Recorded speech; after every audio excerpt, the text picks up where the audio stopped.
Gaspar Marrero es uno de los hombres que más se ha dedicado a investigar sobre la música cubana. Habanero de pura cepa se aplatanó en la ciudad de Santi Espíritu. Desde entonces acá ha llovido bastante. Hoy vamos a descubrir sobre su vida, su obra, los libros que ha aportado, el mundo de la radio, todo lo que lo ha acompañado y lo sigue acompañando desde las tierras del Yayabo y para Cuba. Lo invito a que me siga Café por Medio con Gaspar Marrero.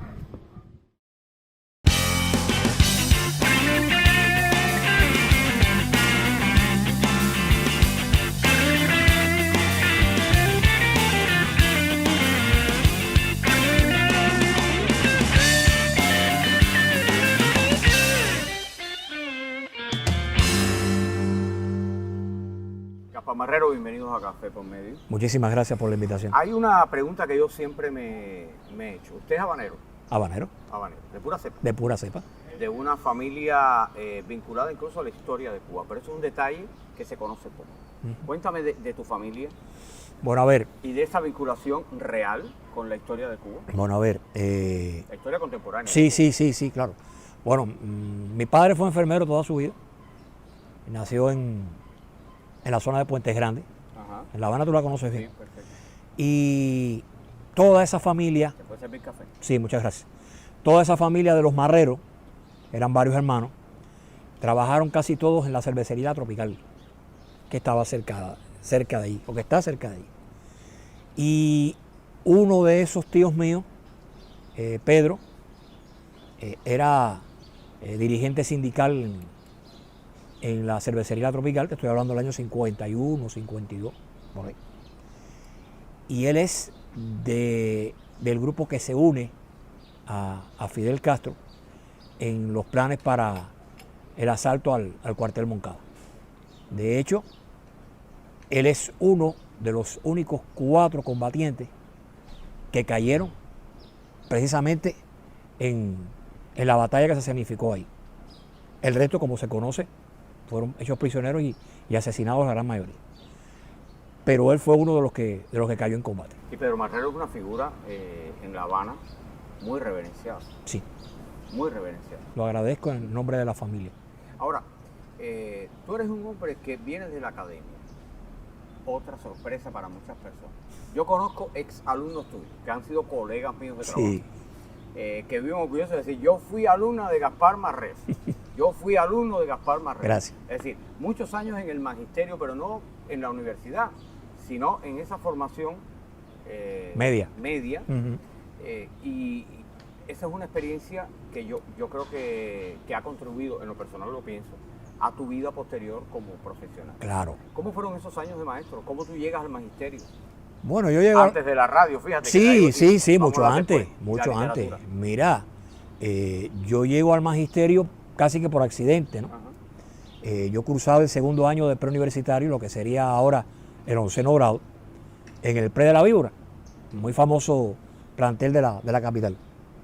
¿Famoso? Sí, muy famoso. El René Reiné, René Oreste Reiné. Entonces, en el segundo semestre de ese curso, 67-68, vino un llamado de los tantos que se hacían en aquella época para matricular en el naciente Instituto Pedagógico Superior en la Universidad de La Habana. Yo realmente no tenía definido qué iba a estudiar. Incluso, no sé si sabes esto, mi primera inclinación en lo que se refiere a los medios era haber sido narrador deportivo. ¿Ah, sí? Pero no lo logré porque la única convocatoria que se libró... entre paréntesis, ¿tú eres industrialista? Sí. Ya. No, ya. Bien. La única convocatoria que se libró en el Manuel Fajardo, en el Instituto Manuel Fajardo, para formar comentaristas deportivos, la edad mínima que exigieron eran 18 años. Yo tenía 16. Entonces, yo no tenía otra opción así. No es como ahora que tienes no sé cuántas carreras y te pones a buscar y te dan 10 opciones para cuando haces la prematrícula universitaria. Yo no tuve nada de eso. Y yo me embullé por un amigo, del que hace muchos años que no sé de él. vamos a matricular juntos. Y es entonces así como yo, sin ser bachiller, porque yo no terminé el preuniversitario, entro en la Universidad de La Habana con 16 años a cursar la carrera profesoral superior de matemáticas. Matemática. Tú eres un matemático hasta para tu orden del día. Sí. Todavía hoy, con Sí. la edad que tienes. El problema es que la matemática te ayuda mucho a pensar y a planificarte los espacios. Eso es para mí vital. Ahora, del magisterio a la radio. O la radio y el magisterio llegó un momento en que se combinaron. Bueno, mira, como ya te dije, yo quería ser narrador deportivo. Por lo tanto, eso tiene que haber Salvó surgido. la narración deportiva. Sí, se salvó. Se salvó por no tenerte. Mira, tienes toda la razón. Mira, eso te demuestra que yo tenía cierto vínculo como oyente con la radio. La televisión también. Yo recuerdo que en mi casa fue de las primeras casas de La Habana que tuvo televisor. Acabado prácticamente de instaurarse la televisión en el año 50.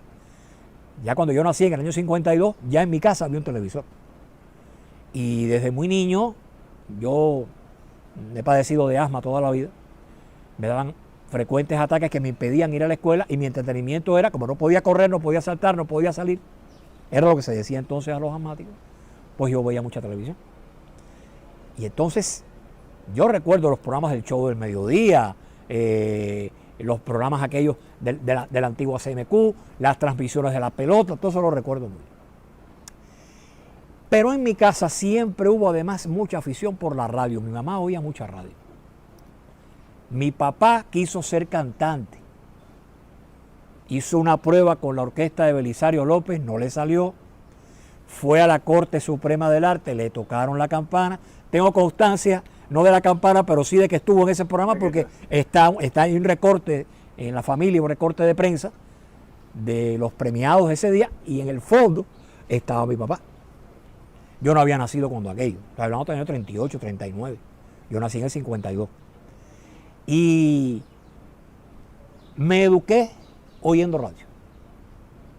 Oía Radio Progreso, Cadena Habana, sobre todo Cadena Habana cuando yo era escolar, la escuchaba mucho. Yo estudiaba escuchando Cadena Habana. Y así me fui aficionando a un tipo de música que es la que actualmente yo defiendo, ¿no? La llamada música tradicional, que no debe ser esa la etiqueta que le corresponde. Entonces, ¿qué sucede? Yo empiezo a escuchar un programa en la COCO, por allá por el año 70, 71, descubro un programa vespertino con grabaciones de Panchito Ricetti y de Roberto Faz. Roberto Faz siempre ha sido el cantante de mi predilección. Y a mí se me ocurre, fíjate tú, qué idea, hacer un cancionero con los textos de las interpretaciones de Faz y una pequeña biografía y llevarlo a la emisora para obsequiar a la gente. Y así yo me aparezco en los antiguos estudios de la COCO el 28 de julio de 1972. Me acuerdo porque 3 días después yo salía para una escuela al campo, para la construcción de una escuela al campo para graduarme como maestro. Y ahí conoces a uno de los hombres imprescindibles en la historia de la radio de Cuba y de la Revolución Cubana, que es Guido García Inclán. Exactamente. Vamos a dejarlo ahí. Yo regreso contigo en unos minutos, toma un café porque te va a enfriar. Bueno. Y seguimos aquí café por medio. También tiene su secreto, el café frío. El café frío, vamos, tú lo dices.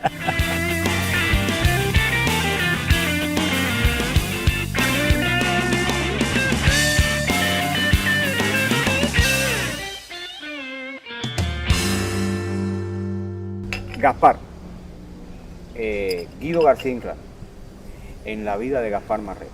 Hombre de radio, hombre revolucionario, vinculado al movimiento 26 de julio, a Fidel, que aún después de la revolución se mantuvo al frente de la COCO y que es todo un ícono para los radialistas cubanos. Esa vinculación tuya con Guido, esa relación tuya con Guido, en breve, ¿qué significó para tu camino en la radio? Porque a partir de ahí yo creo que es que tú te decides a dejar magisterio, a dejar todo y concentrarte más en la realización? Bueno, eso de dejar la radio, el magisterio, vendría mucho después. ¿Vendría después? Vendría mucho después. Pero sí fue determinante ese corte. No, fue determinante para la radio y para mi posterior trabajo como investigador musical. Ajá. La anécdota no la olvido. Me habían pedido que fuera un día por la mañana a la emisora. Recuerda que ya yo era maestro, ya yo estaba trabajando y yo tenía clases por el día. Tuve que hacer un ajuste para ir un día por la mañana a la emisora para conocer al jefe. Que era como decía. Al jefe. Y empezamos a conversar. Me recibió en la oficina donde tenía un cartel que decía: no pase, entre. Y otro detrás de su butaca que decía: sea breve, hemos perdido 58 años. Y llego allí con él, con Ignacio Figueredo, que fue la persona que me introdujo definitivamente en la radio. Empezamos a conversar. Resulta que él, me entero después, era fanático de Matamoros. Y ese fue el primer programa en el que yo empiezo a colaborar en la emisora, con un programa de media hora que salía los domingos con el trío Matamoros. Y él me pregunta por el programa y me dice: ¿cómo le va con el programa de Matamoros, Marrero? Yo tenía 21 años, ingenuo, inocente, lo más vergüenza es decirlo. Y le digo: mire, jefe, a mí me encanta el trabajo que estoy haciendo y me gusta mucho lo que va saliendo, pero yo no tengo mucha información, hacía falta que ustedes me dieran alguna información. Y no se me olvidará que puso la mano aquí en mi hombro y me dijo: mire, Marrero, el periodista no puede estar sentado en su casa esperando a que le traigan la noticia. Tiene que salir a buscarla. Aplíquelo a lo suyo. Eso me estremeció de tal manera que el sábado siguiente yo fui a la Biblioteca Nacional por primera vez y empecé a pedir revistas y periódicos viejos. Ahí no has dejado de investigar. Hasta hoy. Hasta hoy. Ahora, la radio se ha convertido en tu tribuna cultural, sí, en tu espacio de promoción de la cultura. ¿Qué valor tú le confieres precisamente a eso? Porque tú eres un hombre que alguna gente lo ve como que se ha circunscrito únicamente a un determinado momento de la historia de la música cubana, sobre todo la música de los años 20, 30, 40, o sea, a principios del siglo XX, hasta los años 60, incluso los 70. Y como me dijo alguien, es que él no está arriba de la bola. Yo le dije: no, él no está arriba de la bola, no, eres la bola. Entonces, sí, porque la historia nos va acompañando. Tú, ¿por qué decides adentrarse en esas etapas, digamos, muy beneficiadas en su momento, pero más olvidadas hoy? Precisamente por eso último que tú has dicho. Yo empiezo en esa COCO, que era una emisora que, a pesar de que estaban cruzando ya los años 70, Guido García Inclán decidió que esa emisora tenía que seguir transmitiendo la música tradicional cubana. Y eso me obligó primero a traer información de Matamoros y después de todos los demás. De Beni, de Vicentico, de Panchito Ricé, de Tejedor. Entonces eso me fue formando. Y a medida que ha ido pasando el tiempo, y han pasado décadas, esa frase que tú dices es la que más me ha preocupado. El hecho de que todas esas grandes figuras estén poco a poco cayendo en un injustificado olvido. ¿Tú no crees que la causa sea que Cuba es un gran productor de música y de músicos, y que esa dinámica de nacimiento, promoción constante, hace que se vayan borrando también a una velocidad vertiginosa muchas cosas y se vayan quedando ahí, y ya nadie se va acordando? El problema es que precisamente antes de que eso que tú dices sucediera, en Cuba no existía esa tendencia. Tú lo aprecias en el entorno musical que tú vas analizando en cada época. Ajá.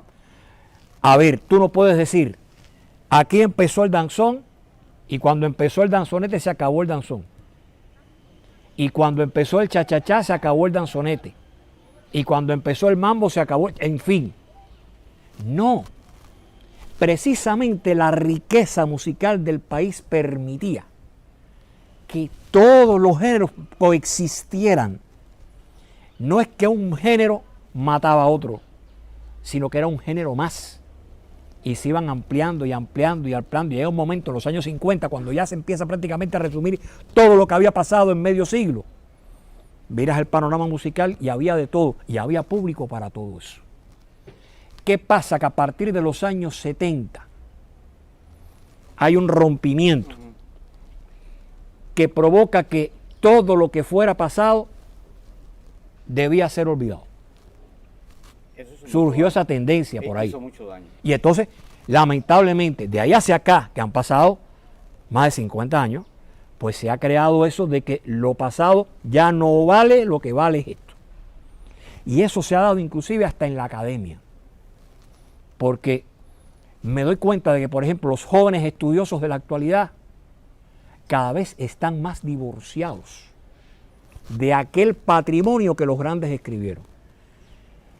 Y no queda otra que desde la trinchera que uno tiene, que es la radio en este momento, y otras cosas, pues tratar de defender el legado de todos esos grandes. Por eso es que yo me he centrado en esa música. Vamos a una segunda pausa, después voy a entrar a tu relación con Santi Spíritus, si usted me lo permite, porque lo primero que me aclaró Gaspar Marrero fue que no quería que hablaran de su vida privada, pero bueno, hay un momento de tu vida privada que hay que hablar. Claro, claro. Y es importante también porque mucha gente desconoce al Gaspar Marrero que vive en Santi Spíritus, pero que trasciende Santi Spíritus, y que el fatalismo geográfico no forma parte de su estilo de vida. No.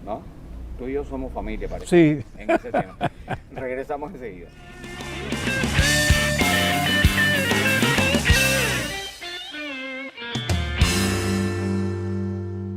Me dijo, no quiero que hablen de mi vida privada, eso está de más, pero yo tengo que hablar de Gaspar Marrero porque, o sea, te estoy escuchando, tú eres un hombre que escribe Memorias de Rebelde, una altísima responsabilidad porque sí, es un programa señor. que viene con una historia, la historia de Villar, de muchos años, que es patrimonio de la nación, que ha sido premiado como guionista de radio muchos años, un hombre que no deja de producir libros y de investigar, que yo creo que es de los pocos investigadores que le dedica. ¿Cuántas horas al día ahí? Entre 8, 9 horas. Diarias. Sentado en una computadora, delante de una computadora, escuchando música, investigando, buscando el dato. Eso lleva más que oficio, cálculos matemáticos. Sí. Sí, ¿Cómo esa no? matemática que ¿Cómo no? Claro. Tu vida. Sí, claro. Por eso yo dije al principio, la matemática forma parte de Claro, tu vida. claro. Pero, ¿cómo es que Gaspar, yo me sé el cuento, pero quiero que me lo hagas para el que no se lo sabe? ¿Cómo es que Gaspar deja todo en La Habana? Yo sé por qué yo lo hice, pero quiero escuchar por qué lo hiciste tú. Todo en La Habana, en un momento incluso profesionalmente muy bueno en tu carrera, eras el presentador de la discoteca de Radio Progreso.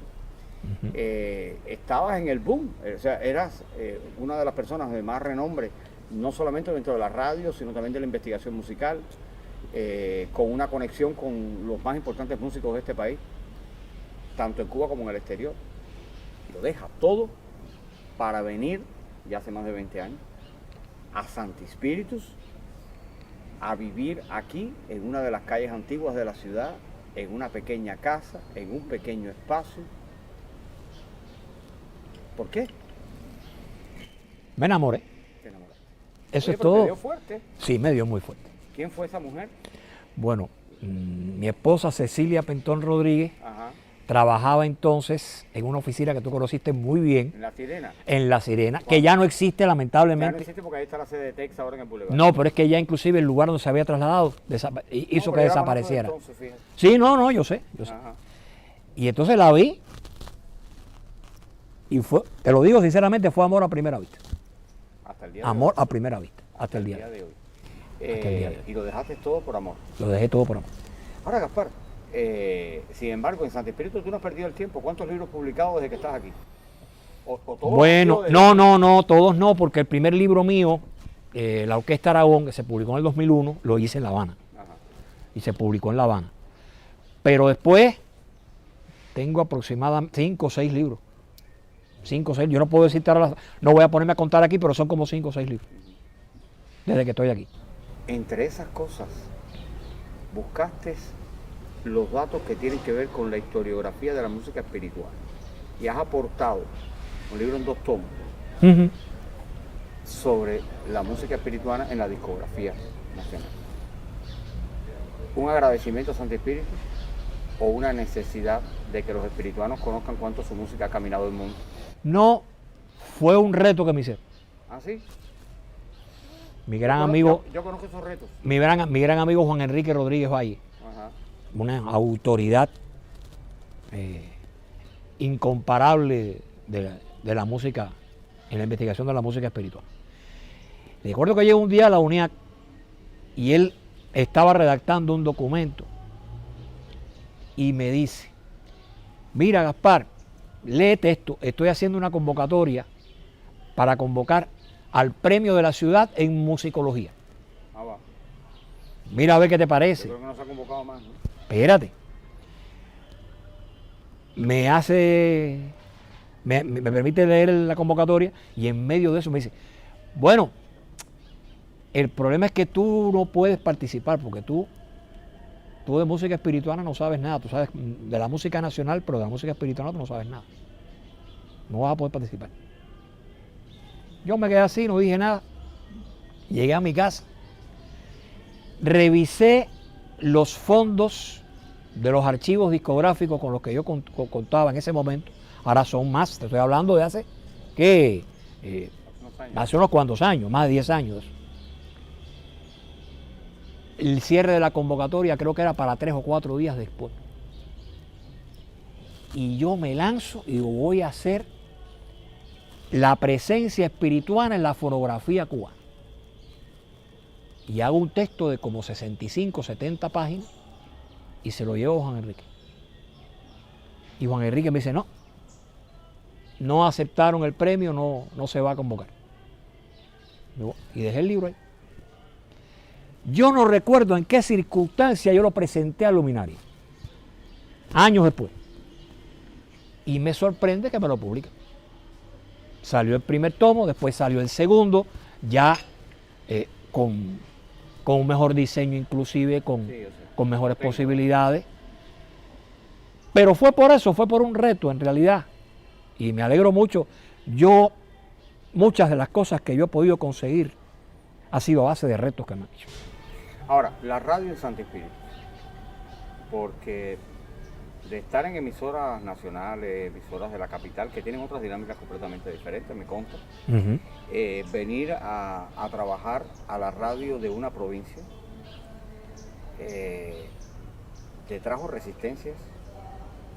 Siempre cuando te llegas a un lugar nuevo. Cuando eres emigrante, como digo yo. Sí. Hay gente que me dice, ¿por qué tú dices que tú eres emigrante? Bueno, que somos emigrantes los dos. Yo soy matancero, acá es habanero. Sí. O sea, pero siempre que tú llegas a un lugar nuevo pasa eso.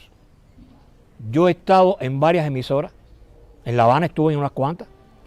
Estuve en Progreso, como tú bien decías. Estuve en la COCO varias veces.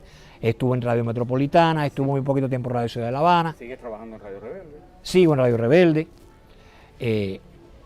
Y siempre cuando tú llegas nuevo. ¿Y con ese pedigrí? Siempre hay sus resistencias, ¿no? Pero eso yo lo he sorteado con un poquito de paciencia además. Pero siempre con la intención de hacer. Yo siempre pensé, eso lo dije una vez y me dijeron que yo estaba loco. Yo siempre pensé, basándome en aquella primera experiencia en una pequeña emisora como era la COCO, con solamente 23 trabajadores para cubrir 17 horas de transmisión, que yo quería terminar mi vida artística en una emisora pequeña, para volver a esa época. Bueno, pero es que ahora de pronto yo me encuentro a Gaspar Marrero haciendo podcasts, es decir, es como que tú no te bajas de lo que está pasando en las tendencias actuales con las tecnologías, con todo este mundo. Es que si no, el avance tecnológico te aplasta. Tú no puedes dejar que te pase por arriba, tú tienes que seguir y adaptarte. Y si nuestro principal objetivo es difundir cultura, pues hay que aprovechar todas las posibilidades, todas las plataformas que existen. Para ir cerrando, ¿qué cantidad de música almacena Gaspar Marrero? ¿Cuántos discos tú tienes? ¿Qué cantidad de música tú almacenas? Bueno, ¿Estás puesto a cuantificar? No, No. ¿O tú cuantificas entera? No. Yo debo tener, a ver, yo tengo en este momento 3 discos extraíbles, uno de ellos completo de música, que fue un obsequio que me hizo un gran amigo de la ciudad de Orlando, en Estados Unidos, que era oyente mío cuando yo estaba en Radio Progreso. Retomamos la correspondencia cuando yo vine para acá y un día se le ocurrió mandarme toda su colección en un disco. Pero casi todo, prácticamente todo es digital. Yo guardo algunos discos viejos, tengo un tocadiscos que me permite digitalizar, pero el grueso está en formato digital. Una pregunta, otra más. Santi Espíritus en la vida de Gaspar Marrero, más allá del amor por una mujer, más allá de un libro, más allá de horas y días de mercado, de radio, más allá de todo eso, ¿qué es Santi Espíritus para Gaspar Marrero? Mi refugio. Así, mi refugio. Ya yo no pensé nunca que eso me pasara. Pero desde hace ya unos cuantos años, cada vez que yo tengo que salir de aquí, ir a La Habana o a cualquier otro lugar, ya a los 2 días estoy loco por regresar. Bienvenido al club. Oye, para terminar, ¿hay algo de qué arrepentirse en toda tu vida profesional? No haber tenido... Ya sé que migrar para Santi Espíritus no te arrepientes. No. No haber sabido aprovechar mi tiempo adecuadamente. Pude haber hecho más. Y estoy seguro que puedo hacer un poquito más todavía. Es lo que en momentos en mi vida perdí mi tiempo. Tú me estabas hablando ahorita de Radio Progreso. El problema es que yo no empecé a escribir en serio sobre música hasta que no llegué aquí. Porque aquí mi esposa me ha servido de impulso. Cada vez que ha aparecido una idea, nunca me ha negado la posibilidad de hacerlo. Tú lo puedes hacer, dale. Dale, ¿cómo no lo vas a poder hacer? Dale. Nada más la vida es otra y las dinámicas son otras. Claro. Todo eso beneficia. Gaspar, muchísimas gracias por estos minutos aquí en la parrilla de la Casa de la Guayabera, en Quinta Estudio, para poder dialogar contigo. Tú y yo podemos estar hablando 3 días. Sí, claro. 2 locutores, además. Sí, y 2 comunicadores, que yo creo que eso es básico. Pero lamentablemente el tiempo siempre juega una mala pasada. Gracias por descubrirnos esta faceta de tu vida, no todo lo que yo quisiera, a ustedes. Pero sí lo que nos permite el tiempo, de verdad. Gracias a ustedes por la Vamos invitación. El último café, como diría Vicentico Valdés. no tanto, el último se lo dejo para otro día. Oca. De verdad.